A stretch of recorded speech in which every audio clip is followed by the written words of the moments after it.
নমস্কাৰ বাইদেউসকল অসম ৰাজ্যিক অংগনবাড়ী কৰ্মী আৰু সহায়িকা সন্থাই দৰমহা বৃদ্ধিৰ দাবীৰে যোৱা 21 দিন ধৰি যি অসহযোগ কাৰ্যসূচী চলাই আহিছিল সেই অসহযোগ কাৰ্যসূচী আগন্তুক লোকসভা নিৰ্বাচনৰ প্ৰতি লক্ষ্য ৰাখি সন্থাই সাময়িকভাৱে স্থগিত ৰাখিছে।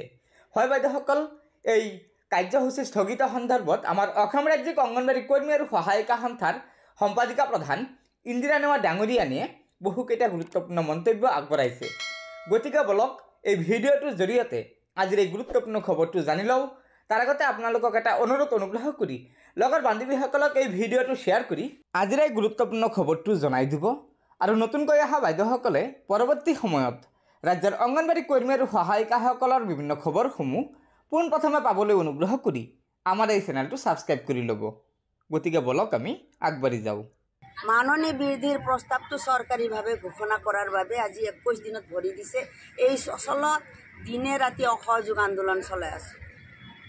আমি জানো লোকসভা নিৰ্বাচন আহি আছে। মুখ্যমন্ত্ৰী মহোদয়, বিত্তমন্ত্ৰী মহোদয় সকলোৱে তৎপৰতা লাগিছে ভোট কিনাৰ ক্ষেত্ৰত। এই ক্ষেত্ৰত আমি লোকসভা নিৰ্বাচনৰ অধিসূচনা জাৰি হোৱা গম পাইছোঁ। এই ক্ষেত্ৰত আমি এই অসহযোগ আন্দোলনটো সচলৰ পৰা স্থগিত ৰাখিছোঁ। কিন্তু আমাৰ অসম ৰাজ্যিক সংগঠনে যি আমি সিদ্ধান্ত কৰিছিলোঁ সেই সিদ্ধান্তত আমি এতিয়াও দৃঢ়তাৰে ক'ব পাৰোঁ এই অসহযোগ আন্দোলন আমাৰ চলি থাকিব।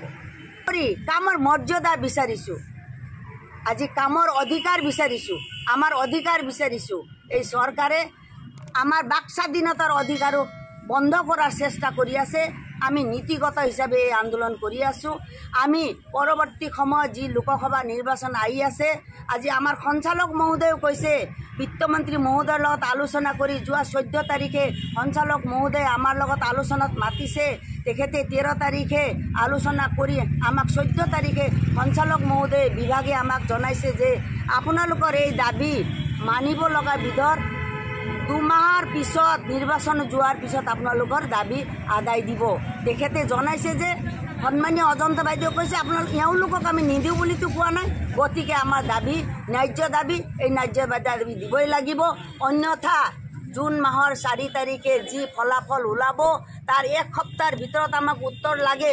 অন্যথা কিন্তু আমি দিছপুৰলৈ যাবৰ কাৰণে আমি প্ৰস্তুত আছোঁ।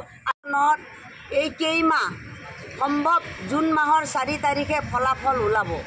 গতিকে আমি 3 তাৰিখে আমাৰ অজন্তা বাইদেউ, সন্মানীয় অজন্তা বাইদেৱে আমাক আলোচনাত মাতি কৈছিল আপোনালোকে ধৈৰ্য ধৰক, লোকসভা নিৰ্বাচন আহিছে।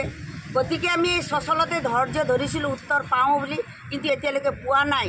নিৰ্বাচন নিশ্চয় আহি আছে, আহিব যাব। কিন্তু জুন মাহৰ 4 তাৰিখে যি ফলাফল ওলাব আমি 1 সপ্তাহ বাট চাম। এই 1 সপ্তাহত আমাক এই যি প্ৰস্তাৱ সঞ্চালকে 19 অক্টোবৰ দিয়া প্ৰস্তাৱটো গৃহীত কৰি চৰকাৰীভাৱে ঘোষণা কৰাৰ বাবে। অন্যথা কিন্তু আমি দলে বলে 1 সপ্তাহৰ ভিতৰত যদি উত্তৰ নিদিয়ে কিন্তু আমি দলে বলে দিছপুৰ ঘেৰাও কৰাৰ হুংকাৰ দিছোঁ। আজি আমি সচলৰ পৰা স্থগিত ৰাখি নিজৰ কৰ্তব্যত আমি যাম। পৰৱৰ্তী সময়ত আমাৰ এই অসহযোগ আন্দোলনৰ পৰ্যায় কি হ'ব সেইটো আমি নিশ্চয় জনাম।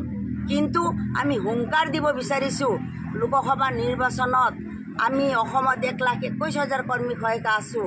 আমাৰ মাজত আমাৰ হিতাধিকাৰীসকল আছে, অভিভাৱকসকল আছে, তেখেতসকলো নিশ্চয় আমি চেষ্টা কৰিম আমাৰ এই দাবী উত্থাপনৰ ক্ষেত্ৰত। গতিকে চৰকাৰক আমি অনুৰোধ জনাইছোঁ আৰু দাবী জনাইছোঁ। আমি ভিক্ষা খোজা নাই। অন্য ৰাজ্য যদি দিব পাৰে অসম চৰকাৰেও দিবলৈ বাধ্য কৰাব লাগিব, আমি কৰাইহে এৰিম। গতিকে বাইদেউসকল, এয়া নিশ্চয় আমাৰ ৰাজ্যৰ অংগনবাড়ী কৰ্মী সহায়িকাসকলৰ বাবে এটা অত্যন্ত গুৰুত্বপূৰ্ণ খবৰ। সেয়েহে লগৰ বান্ধৱীসকলক এই ভিডিঅ'টো শ্বেয়াৰ কৰি আজিৰ এই গুৰুত্বপূৰ্ণ খবৰটো জনাই দিব। আৰু নতুনকৈ অহা বাইদেউসকলে পৰৱৰ্তী সময়ত ৰাজ্যৰ অংগনবাড়ী কৰ্মী আৰু সহায়িকাসকলৰ বিভিন্ন খবৰসমূহ সম্পূৰ্ণ শুদ্ধ তথ্যৰ ওপৰত পোনপ্ৰথমে পাবলৈ অনুগ্ৰহ কৰি আমাৰ এই চেনেলটো ছাবস্ক্ৰাইব কৰি ল'ব। গতিকে আজিৰ ভিডিঅ'টো ইয়াতে সমাপ্ত কৰিলোঁ। ধন্যবাদ। জয় অসম।